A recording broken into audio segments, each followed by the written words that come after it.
Hey YouTube! So this is the Aria TA40 that I had in last week. But now look how much better does it look when it's just been a bit of a wipe. A wee bit of pledge on it.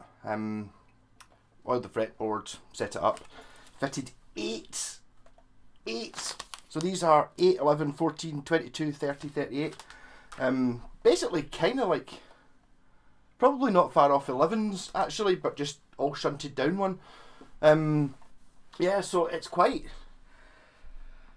I know there was a challenge, I think it was not a 7s challenge that people were doing on YouTube, which I should probably do at some point. But 8s is as light as I've ever gone.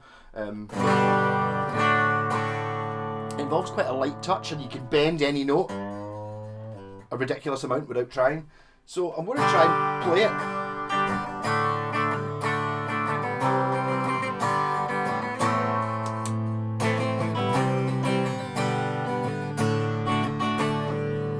And see what I can get away with.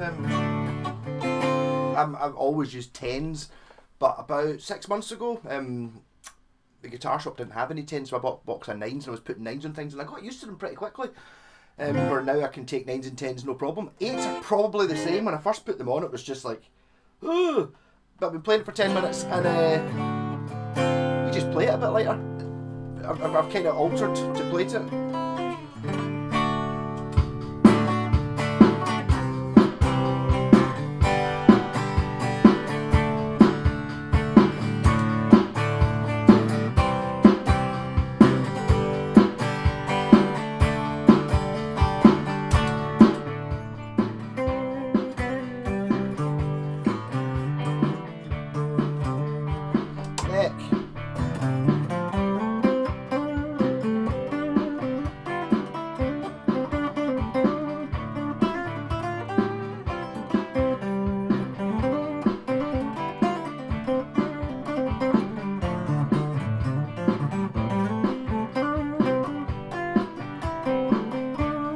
Bridge.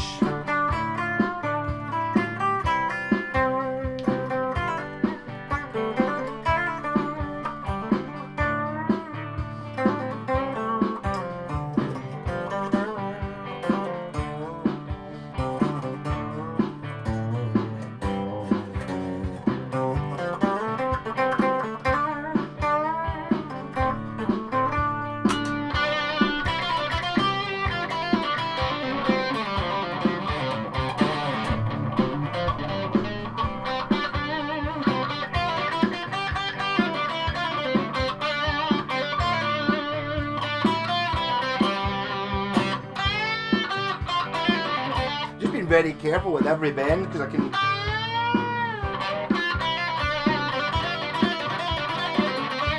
bend it really high. I'm just playing through my Laney VC15, that 3x12 cabinet, and just now it's a Joyo US Stream distortion pedal.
what I have to say is just go to see the difference of just having a guitar cleaned. I mean, this guitar wasn't particularly dirty. Fretboard was a wee bit dirty, and the headstock was really dusty. And the strings kind of,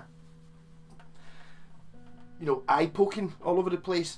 What? So much nicer just giving it a bit of a clean. Didn't really do that much setting up. I took a wee turn off the truss rod. The truss rod was a little bit tight, so it was a wee bit spanky. It's playing really well now.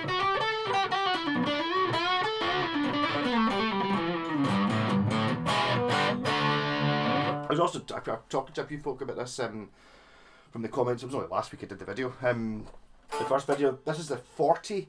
Apparently, there's a 50 and a 100. There's more than that. There's a 60 as well. But the 100's apparently got a solid maple top. And I'm pretty sure that even the real Gibsons, like the original ones from the 50s, it was a plywood, a laminated top on it. But apparently there's an aria one. So this one's a Samick Korean one from the 90s. They're going by the date on the bolt. This is the bolt on neck one, so the 60s probably a set neck. It says 85 on the back of the neck plate, but if you look at the serial number on the headstock, it's 95 on the back, starts with a 5, and 96 on the headstock. So they must have had a box of neck plates from last year when they built this one. It's got the accurate bolt-on system written on it, as opposed to the inaccurate bolt-on system from every other guitar apart from Arias. And someone said the 100s and the 50s are Japanese, which I think is I think they were all Japanese up until a certain date when they stopped making them, and or they maybe continued making the really expensive ones in Japan.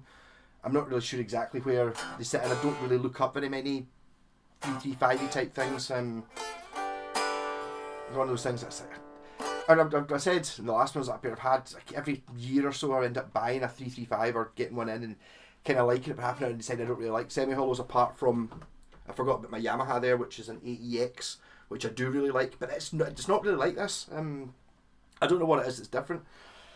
Maybe it's the carved top. Maybe it's just not quite as big. And I think this is actually smaller. In fact, someone else told me it was like a Gibson 339, is it? I haven't looked it up yet. I meant to do it. Apparently there is a Gibson that's slightly smaller like this. It's not a 335, it's probably only 10mm, half an inch bigger in bits. It's slightly smaller, but not hugely so.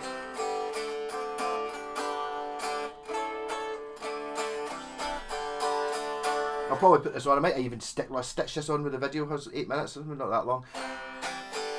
This came with an amp. The guy, it was like, the video was kind of like, what can you buy for 150 quid? And then basically, if you just bought the guitar for 150 quid, and it was a bit more beat up, had some dents and scratches in it, I still think you're doing a pretty good buy. Never mind the fact that this came with an amp and a hard case, and it's in pretty much mint condition. There's the slightest amount of fretwear around about the cowboy chords, but that's it. I polished them up, so you have to be looking. It's not a noticeable thing when you're playing it. It's only when you go, oh, you can see it's been played, so it's not brand spanking new, but it really has no major dinks, dents, or mashes in it anywhere.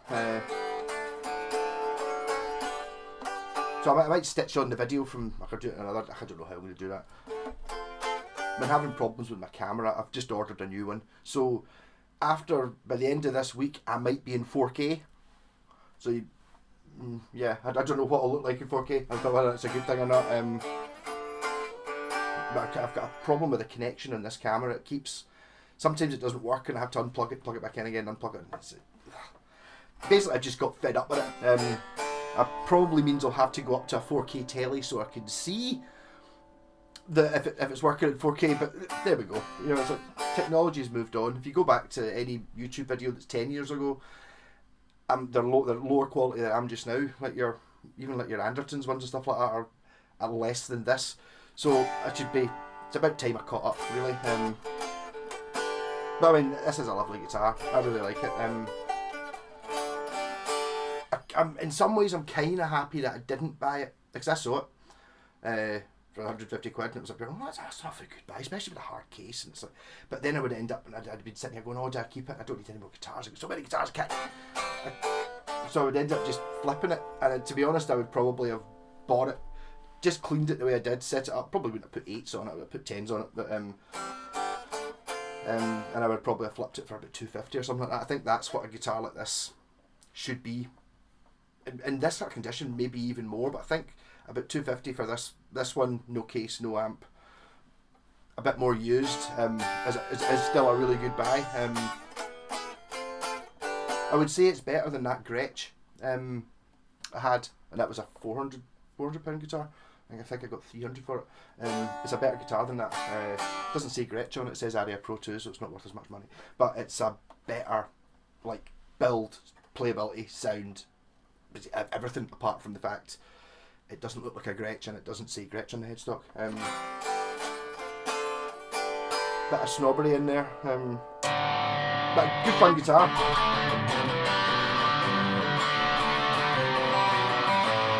And to be honest, even just playing it for the 5 minutes I've been playing it just now, you get used to the 8s pretty quick. I'm going to have to do the 7s challenge at some point. I think, is Billy Gibbons not play with 6s? So I can't even imagine what that's like, but I mean, if you're playing it through the amp and stuff, you just don't play, you just play it lighter.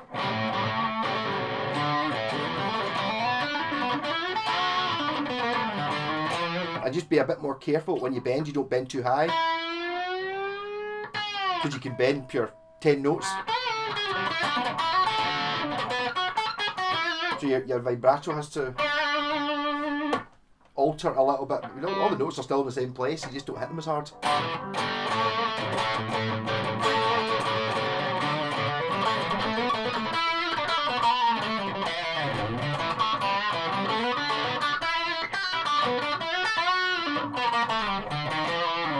There is some bad news for the owner of this though. I've stolen their lead.